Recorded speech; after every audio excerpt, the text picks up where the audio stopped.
और हमारे बगल में मुखिया पति सदैव बाबू बैठे हुए हैं। मीडिया के सोशल मीडिया के नौजवान बच्चों को मैं आभार व्यक्त करता हूं कि आपने जो समाज में दबे कुचले, समाज में जागरूकता का एक दीपक के रूप में आप काम कर रहे हैं।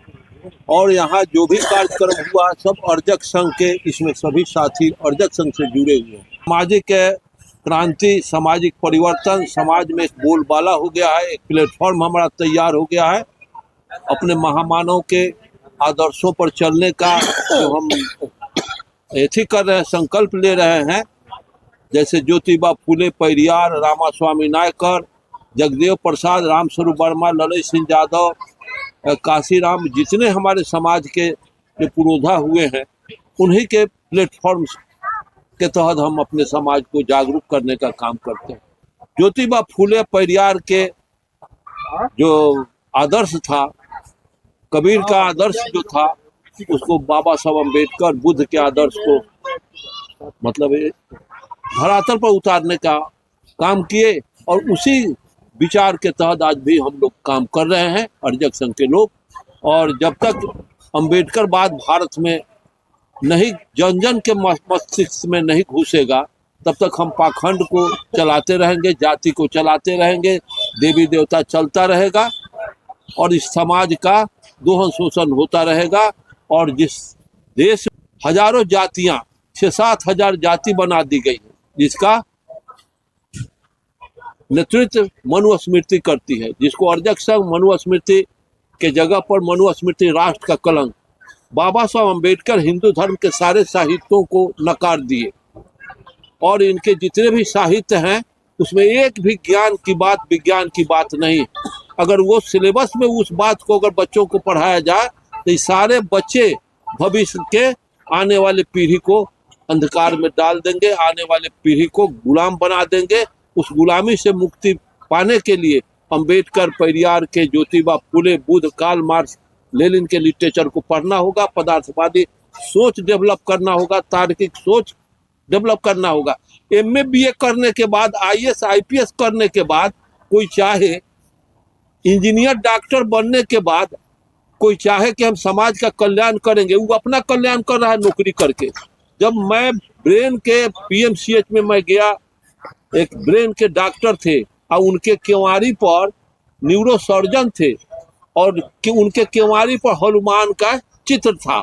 जबकि वो केमिस्ट, बायोलॉजी, फिजिक्स पढ़ के गए हो, तो उसके और उन्हें गार्ड बैठा था, तो हम धक्का दे के भीतर जाना शुरू किए, तो गार्ड रोकता है कि डॉक्टर साहब अभी 5-7 आदमी से बात कर रहे हैं, तो वो हमको रोक दिया। तो हम देखा कि रुकना मुनासिब है, कि हर जगह का अनुशासन है, हर जगह बिना अनुशासन का कोई काम सुचारू रूप से नहीं होगा। अब उस जगह जब मैं खड़ा 10 मिनट हुआ, तो 10 मिनट में कहीं चिराग कहीं भी होगा, रोशनी देगा। मुझको और कुछ नहीं, तो गार्डवा से 5-7 आदमी और थे, डॉक्टर से मिलने वाले थे। मैं उस गार्ड से कहा, अच्छा ये बताइए गार्ड साहब, ये कौन डॉक्टर बारन हनुमान के बारे में, जो किवाड़ पर बहुत बड़ा हनुमान का तस्वीर सटा हुआ था। तो मैं कहा, ये कौन डॉक्टर बारन? तो कहिए ना पहचानते हैं हमको, ना इनको हम ना पहचानते हैं, इनका क्या नाम? तो हनुमान जी बारन। तो ब्रेन उड़न खोलन का, ब्रेन का मतलब सर्जन है का? तो ना, ये तो पहाड़ उठौले रहस है हम कह, वो पर सब बोले हाथे में रख ले बारन, हाथे में रख ले बारन, भूया ना दरियन का।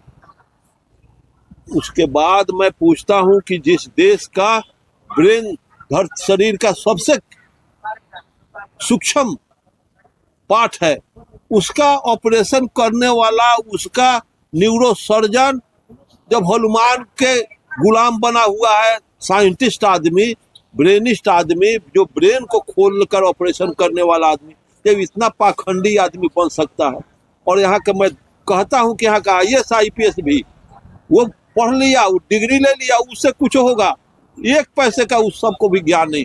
चूंकि मुजफ्फरपुर का डीएम के कार्यालय में मैं जाकर देखा, हनुमान का तस्वीर है, डीएम उसको जल चढ़ा करके, मुजफ्फरपुर में हम जल चढ़ाते हुए मैं देखा हूँ डीएम को। तो अब मैं कितना देखूं, कितना मतलब अब 80 बरस के उम्र में मैं प्रवेश करूंगा, और देखते देखते इतना बेरा मैं पूछता हूं कि ये लोग देश के कर्णधार हैं, अगर IAS IPS देश के व्यवस्था के चालक हैं, तो हम पूछते हैं कि इस देश में कुव्यवस्था बढ़ रहा है, इसके बाद भी DM रह करके SP रह करके क्या कर रहे हैं? देश में दुनिया भर के अनर्थ हो रहे हैं, इसके बाद भी ये हैंडल कहाँ से हो रहा है? जब 7वां 8वां मिडिल पास चाय बेचने वाला के पास से हैंडल हो रहा है, ये आप पूछ रहे हैं। मैं पूछता हूं कि IAS IPS देश चलाता है, मैं कभी नहीं विश्वास। मैं पूछता हूं कि अशोक सम्राट को कै गो IAS IPS था, अकबर को कै गो IAS IPS था, बाबर को कै गो IAS IPS था, गजनी गोरी को कै गो IAS IPS था।